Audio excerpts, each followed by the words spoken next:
Welcome to Tree Doctors. Let's catch up with Ed Dickey, the head tree doctor at Dickey Tree Service. Let him tell you a little bit about what he does to take care of your trees, and then we'll go out in the field.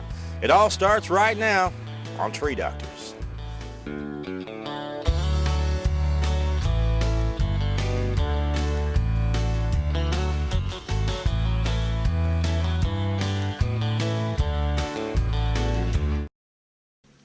You know, great strides have been made in the chemical community as the technology come available now where you don't need to cumbersome capsules to tree, and we can put actually 9 or 10 different products at one time in a tree.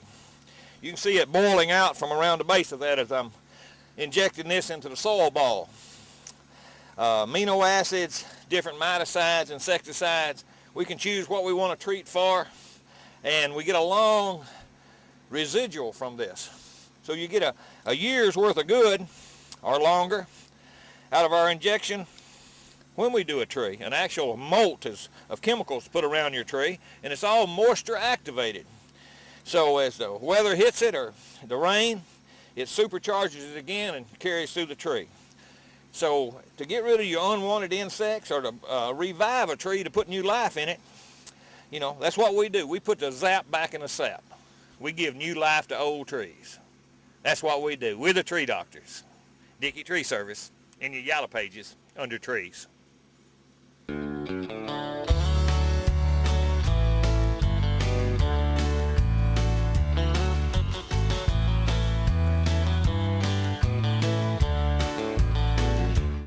Let's catch up with Ed Dickey and see if we can get some tips on how you can take care of your trees right now on Tree Doctors. This is what happens so many times when you plant a tree with a mechanical planter and don't do some preparations to keep the borers out. You can see the galleries under here where the bark beetles and the borers have gone in. And I mean just actually eat this tree up. And it killed it. Tree's gonna have to come down. And it's just that's what borers do, and you don't see what they're doing before you pull the bark off except the little holes where they've gone in. But they've killed this tree, and when you use a mechanical planter to plant them, you stress the tree. So there's a lot of things they should tell you to do, like a maintenance spray on the trunks of these trees to keep the borers out, because you definitely stress the tree when you mechanically plant it. And as far as that goes, some of your other trees that's maybe got lack of water and stuff that will stress it. But keep eyes on your trees, because if you don't, the borers, they're going to get them. I'm here outside of Paragould with Bill Fisher. And Bill, tell me what was going on with your trees when you called me in. When I called you in, I noticed for probably a 2-week period of time an extraordinary amount of leaves that were falling on the ground. Looked at the trees to see if there were any worms on them, could not detect any worms at all, and as a result of that, I tried to investigate and find out who would do the best job of giving me some advice on what to do with the trees, and that's when I ended up calling you. Right. Well, your occupation, you're head of the, what's your title? I'm general manager of the public utility here, and we deal with trees all the time, but we deal with them in a different manner. We're trimming them to make sure that the people have electricity, that we don't have a shortage as a result of them. And one of my people in charge of a tree trimming crew suggested that I call Dickey Tree Trimming Service, or Dickey Service, that they would be able to do the best job for me in telling not only what was wrong with the trees, but how to cure it. Right, I met your man, and he's well versed on what he does. He's a good worker. And this has been a few weeks since we took care of this, Bill. What do you think of it last week? Oh, I'm extremely pleased with the job that you did in taking care of the trees. For the first few days, we saw the leaves come off the trees, but after that, they have stopped. We see no more worms. At the time, we saw worms that had been killed that were both a red worm and a yellow blackish worm. We have had no indication of that since that's been done at all, and we see the trees beginning to be healthy again. Right. What I did here for Bill, I treated 4 acres here, and they was just tens of thousands of worms on the driveway and all over the yard, wasn't there? There certainly were. There certainly were, and that has completely stopped. Right. Well, I appreciate you taking a minute and talking about your trees in your nice place here, and but that handled your problem, didn't it? It certainly did, and we're just thankful for you and your company for the service that they provided in doing it for us. We can certainly recommend you to anyone else that has not only trouble with their trees, but that needs information on how to cure any problem that they might have. Well, I thank you for that, Bill. Appreciate it. I'm here in Rector at the park, and Leland Blackshear is with me. Leland, we've been talking a lot about these trees here in the Rector Park, and tell me about a little bit of the planning that goes in. Y'all just don't make a decision one day you're going to do this. Y'all think it out and talk it out, don't you? Oh yeah, it goes through our commission and it's voted on.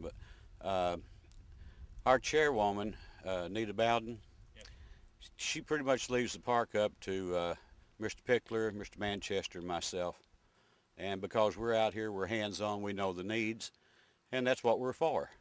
And if we have the money, we do, and sometimes if we don't, we do anyway with a little help from a good friend. There you go.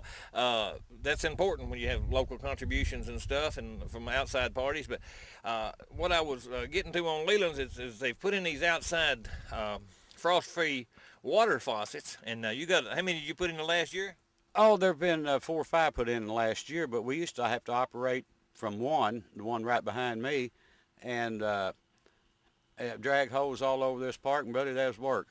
But the city of Rector, Mayor Ron Kemp, and the city superintendent, Todd Watson, they've given us enormous support. The city crew, anytime we need help here, we got it. Well, great, and that helps the trees, because a lot of times you need water on these newly planted trees, and or they, you know, take a little bit of abuse. Sometimes on a dry summer like it has been, we want things to look good and stay healthy, and without these additional faucets, we just couldn't do it. Right, but you got a gorgeous park, and I'm just tickled that you let me be involved years back taking care of it, and we're gonna, I'd like to check back with you in the future, and we'll see what's going on with it, if that's all right with you.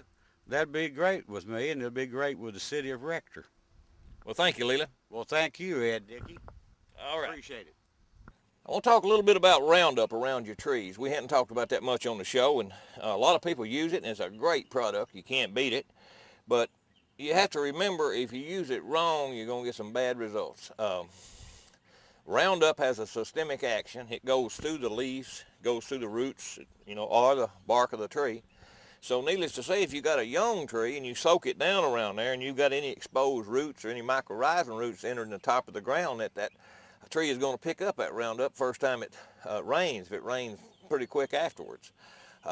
Another product is Hyvar that they use. Whatever you do, don't use that around your trees, because the water will move it and it will leach on down, and I've seen it kill some big old trees, big trees. But Roundup, Hyvar, any of the herbicides like that, if you follow the label closely, they will tell you what to do and what not to do. Right here we got a magnolia. It's a member of the wax family anyway, so it's easy to propagate. It's easy. You can break a piece off and put it in soil and grow you another one. Most people don't know that. Just cut you off a piece and put you some root on the bottom of it and get it taken off and go plant it in your yard. Get your magnolia going. So common sense will tell you, if it starts that easy, you can kill it pretty easy with a Roundup around the base. So watch it with your Roundup. You'll be glad you did. I'm here in Paragould with at the home of Wyona Angley. And Miss Angley, how long have we been taking care of your trees now? It's been probably around 5 years, I think. Yes, ma'am. Do you recall what you initially called us in for? Well, the trees looked like they needed help. We'd been fertilizing, but they weren't responding too well, and I saw your ad, I think in the Yellow Pages in the telephone directory, and called. Yes, ma'am. She's also got some pecan trees in the back, and they seem to be loaded this year, don't they? Yes, we had some limbs over the weekend fall and from the storm, and there were a lot of pecans on the broken limbs, and so I think there are a lot on the trees this year. Mm-hmm. Yes, ma'am. It looks like it's going to be a big crop. You had, at the time you called us in, you had a problem with some trees at your property line. Do you recall what was going on over there between you and your neighbor? I believe, are you talking about the maple tree? Yes, ma'am. Well, we planted it there for shade on the west side, and it was very dry that year, and it was dying from the top, and I didn't know if it was going to be a beautiful tree, but it didn't look so good. So now it's doing real well. Yes, ma'am, and it was restricted with the concrete on each side, and we perked it back up and got it going on. Are you happy overall with what your trees are doing? Yes, they've responded real well, and specifically this tree I think is a beautiful tree. Oh, it adds to your property, and I want to thank you for taking a minute and talking about your trees. Thank you. Yes, ma'am. Trees have defects just like people. This one here has had problems for years and years, and you can kind of see where the borer activity is accumulating down here on the bottom. The cuttings are piling up. But overall, this tree is just surviving. It's got a big hollow in it, and it's sitting out by itself. But when a tree gets stressed, that's when the borers come to it, and so there's no tree immune to that. So that's kind of what you watch for. When you even your nice-looking trees in your yard, you're going to see piles of cuttings and stuff like this when the borers do invade it. So if you see that, give us a call. We can save that tree before it gets in a condition like this where it's not even worth treating. I'm here in Paragould with David Warren, and David, why don't you tell our viewers why you called me in about your trees? Sharon and I purchased the home mainly because of the trees here in the yard. Yes. And she wanted a place where she could kind of sit out and enjoy the beauty of some big, nice old oak trees and whatnot. And we've been looking at property between here and Jonesboro. It's very difficult to find a piece of property wooded. And she found this, she fell in love with it, and so it was one of the major components of the value of the property to us was the trees. And after we bought it, started looking and seeing some things that I was a little concerned with. And like we talked earlier, I had used you back in 1983, and I mean, you had saved every tree we had in the yard at that time when we really had problems. And so gave you a call, got you over here, and treated these trees. Yeah, I was going to bring that up, that on my sheet, it showed that I had worked for David about 20 years before, and we got to talking, and I remembered after we talked. I don't know what kind of price you'd put on being able to save something like this and keep it in your yard and have it for years of enjoyment. That's right, and it depends on the people, but it's, how do you weigh that? Another thing I'd like to point out, you're an architect also, aren't you, David? Well, my degree's in architecture, and I design and build custom homes here around the area, and graduated from University of Arkansas at Fayetteville with a degree in architecture, and do drawings and whatnot there. Right, and having talked to David, I realized that I had worked on some of the houses that he had designed, and one of them being in Osceola for the oil man there. What is he? Bruce and Shayla Gibson. Beautiful home. Right, they had me treat those trees and put a lightning arrestor in that big old cypress tree behind that home. I told Shayla that they had bought a lot that had an old river run through it, and I really don't know how old that cypress might be, right. But it's one of the largest cypress I've ever seen, and we were concerned about doing anything that might disturb that tree. And so I told Shayla that I know somebody I can call, and I'll get him out here and tell us what we can and cannot do. And I believe we ended up actually over time putting 3 foot of fill around that tree, and it's still doing fine. Right, you just had to do a gradual deal. Another one, the man that owns the McDonald's here did his trees. Pat and Debbie Quinn. Sure Beautiful did. house that right. you did. Backs up to the golf course here in town, and he had been losing some trees, and after I got you over here to treat mine, and you made me aware of what kind of problems we were experiencing, I visited with Pat, told him what we had found over here, and that he should give you a call, and that's how that got going. Right, and the structures your architecture, you're very, well, I say ahead of your time, or right on time, or whatever, because these are really good-looking buildings that you do and houses. The clients have a lot to do with that. The people that want to have something a little bit different, a little bit nice, just they have a dream, and then I just sit down at the dining room table and try to help them make that dream come true. Well, good deal. And you're still doing that right here in Paragould today, aren't you, if somebody wants the design done?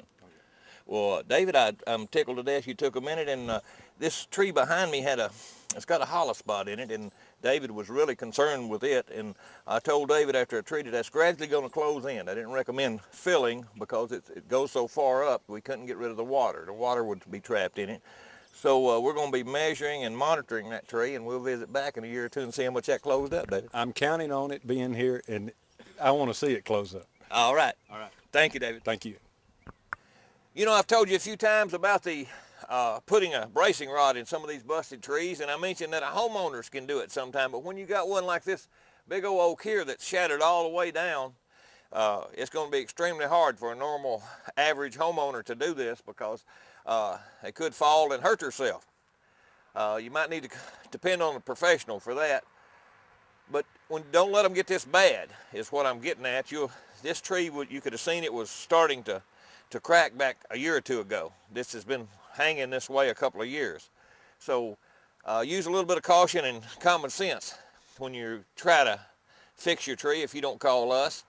And if you're unsure, call us anyway. We'll give you some advice if we can on how to do it. That's what we do. We save trees. We're in the backyard here with George Jernigan and his mother. And Miss Jernigan and George, this is, I thought that was insect when I first seen it last week, but what's doing that, Miss Jernigan? Deer. And it's got to be a mature deer, but to reach up as high as this. They've been a problem for you, haven't they? Didn't eat this right off, but now we've got what's that fat thing that was in here? That's a groundhog. Big fat groundhog. He's eating the rest of it up. He's eating low down, and the deer are taking care of the higher up. Well, you had a garden here too with some okra, didn't you? Had okra. Didn't get any okra. The beans just started bearing. Didn't get a bean to cook. Yes, ma'am. Ate them all.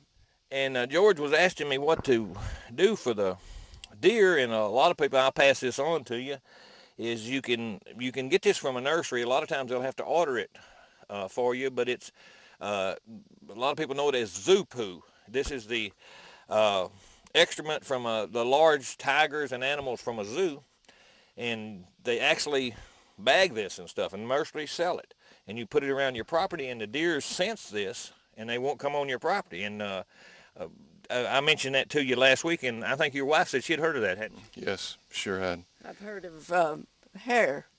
I've asked my hairdresser about when I cut my hair, what she does with the hair. She said she saved it for a fella, and he wanted her saved, and he saved a bunch of it, but she said he never did come back and ask for any more, so she didn't know how effective it was. I've had some other people, the Dooleys down in Wynn had said that they keep some animals away with human hair or pet hair. I know if you have a mole problem in your yard, if you pick you up a cat, you'll cut that mole problem out because cats will go after them moles and get them, and plus the moles won't stay where the cats are. And Never heard that one. well, that's what the whole idea is, pass a few tips on for people. But we're going to get around here, and you got an abundance of some cherry trees. We're going to pick it up right over there. Okay. Miss Jernigan, we're back here, and you've got some cherry trees around front, but you've got a whole little grove of them right here. I surely have. And I have abundance of cherries in the spring. So they're all producing well. How long have you had these going on? Oh, 8 or 10 years. Yes, ma'am. And you get a right smart of cherries off of them? I surely do. All I can eat and freeze and give away. Jelly, make preserves. That's my favorite preserve. It's cherry preserves. Yes, ma'am. Miss Jernigan and I was talking last week, and I grew up poor, and my mother did a lot of canning and stuff, and I never put the two together that the reason people canned a lot back in the 50s and stuff is there was no refrigeration, and George reminded me of that last week. And I never had put the two together. I just figured because we were poor, we was putting away groceries. We're right outside of Paragould. I'm here with Charles Dudley, and Charles, a few weeks ago we treated your trees here. Why don't you tell our viewers what was going on with them when you called me in? Well, we had these worms were eating all these leaves and looked like it's killing the trees. And there was, I believe it was 3 different kinds of worms. I had a black one, and then I had a little red one, and then I had one that looked like a tomato worm. Yes, sir. And they were just eating things up, and their mess was just all over the place, and I had to do something because we couldn't stand that much longer. Yes, sir. After I treated them here, you found a few of them on your driveway in the yard too, didn't you? Yeah, I found a few on their yard, and then, but I could hear them raining. They was eating so much, I could hear them raining, you know, and I thought at first it was the squirrels eating nuts and things, and they do a lot of that, but it was the worms, and it stopped all of that. So you happy with what we did there? I'm happy so far. Yes, sir. Good deal. Well, you know, that many dead worms on the ground, that has to stop something, don't it? Has to do something. That's right. Yes, sir. I sprayed a little over 4 acres here. Took care of them for Charles, and you've got more acreage than that here, don't you? Oh yes, I got about 10 acres here. But he wanted to do what was around his home here, and what'd you retire from, Mr. Dudley? Well, I was in the automobile business for several years, and then I went into the banking business for a while. Yes, sir. But you enjoying your retirement? You didn't want them bugs to mess you up or worms, I did didn't you? want that. I couldn't keep them clean, and my wife was getting on to me all the time, and I was out here blowing and sweeping all the time. And I got tired of that. I hear you. Yes, sir. Well, we won't have to do that now, will you? I hope so. All right. I thank you. All right, sir. I'm seeing more and more people use this type of blocks for their retaining walls. And I really like this around their trees because they can gradually raise it from year to year as they raise the soil. And it allows, when they water, place for the water to get out without hemming it up, without being pooled up in there and siring the soil and all that. So it's a real good way to just gradually raise it. And right here where I'm talking about, we're on a hillside anyway. So the other side is not near as high as this side. So they actually balanced out the hostas and stuff that they got planted here, so it's easier to maintain by bringing this one side up and leveling it all. So check out these blocks. I think you can get them at any home center, and quite inexpensive, and it'll help your tree, your yard, and you'll be glad you did. We're out here at Oak Grove Heights, and here with me is Gail Breckenridge. And Gail, I've been doing your trees a good many years now. What do you think of the trees? Man, I wished we had a picture of these trees before you started treating them. They were little scrawny things. I thought they would never be any bigger than what they are. They were probably 5 years ago when you started treating them. They were probably half as big as they are now. Do you remember that, how little and scrawny, and they were eat up with the borers? I believe that's what we treated them first. Right. But since then, you treated them, and you started the program, the yearly program, to maintain my trees, whatever might be wrong with them, fertilize and chemicals. And now I don't even have to worry about it. I don't even have to call you. And look at my trees. They're beautiful. They're growing, and they just speak for themselves. Right. What Gail had, he had some ash trees here. In this part of the country, ash just has a bad borer problem. And I appreciate you saying that about the trees, Gail. I want to talk a little bit about you, though. You're kin to Rayo Breckenridge, someone I grew up seeing fish, didn't I? Yeah, Rayo and I were cousins, did a lot of fishing together. Rayo used to have a TV show in this area. I'm sure most people have watched him, and never heard a bad word about Rayo. He was that personable type of person, and everybody liked him, and everybody liked the show, and he was real successful with it. Right. Well, you're a successful fisherman in your own right. You showed me last time I was here some of your trophies in there, and you also do commercial duck hunting too, don't you? Yeah, I do about 50 days a year duck hunting. I've got a guide camp, I got a partner, and we do a lot of that. We take people from all over the country. I think I've taken people from just about every state in the union. Back to the fishing, I do a lot of fishing myself. I fish about 30 tournaments a year. Do pretty good in them sometime, and I really love to do that. That's what I do in the summertime when I don't have anything else to do. Right. Well, enjoying what you're doing is the name of the game. We're going to move around here, and we're going to look at some of Gail's trophies. You got won fishing and stuff like that. How about that? I'll be glad to show them to you. Mr. Breckenridge, I think you've added a few trophies since I've been here a year or so ago. I don't know how long it's been since you've been here, but I've won quite a few this past season. I probably had about 6 or 7 first place and probably 2 or 3 second places. And I probably fished about 30 tournaments since you've been here, though. I'll be doggone. I didn't win them all.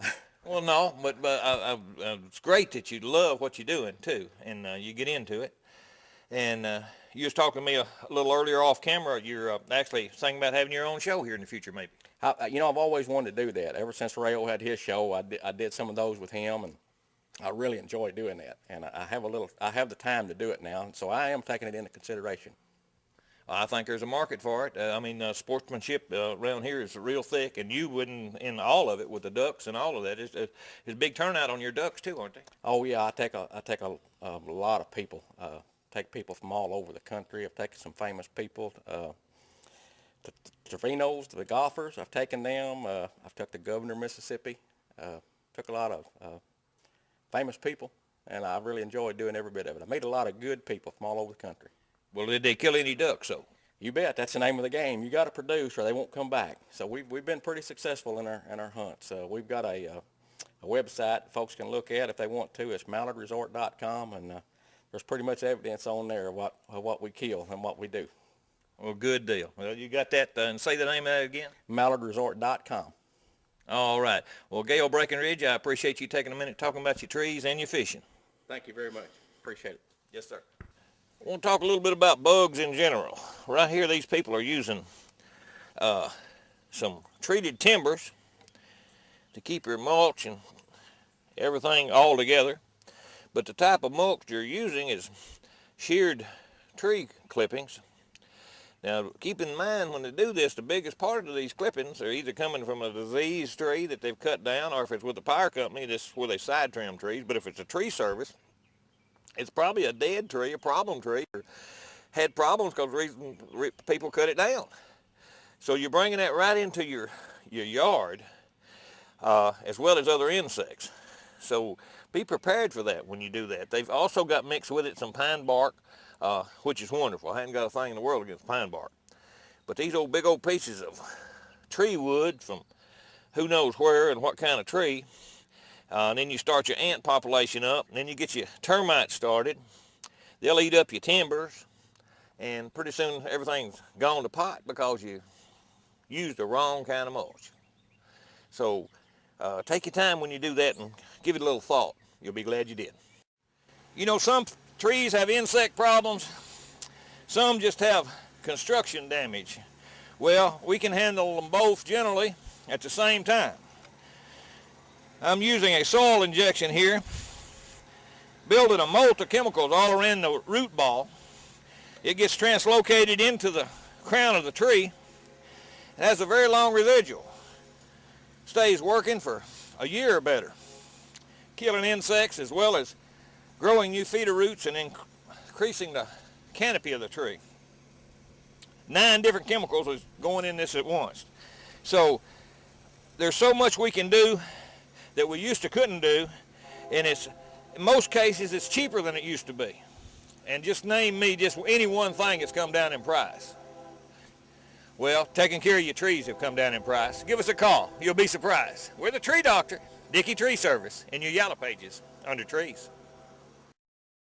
Well, that's all the time we have for Tree Doctors today. Thank you so much for joining us. And remember, if you need to get a hold of Ed Dickey, it's pretty simple. You can go to dickeytree.com or call the number below. And you can catch Tree Doctors right here on KAIT every Saturday and Sunday at 6 o'clock. We'll see you next time on Tree Doctors.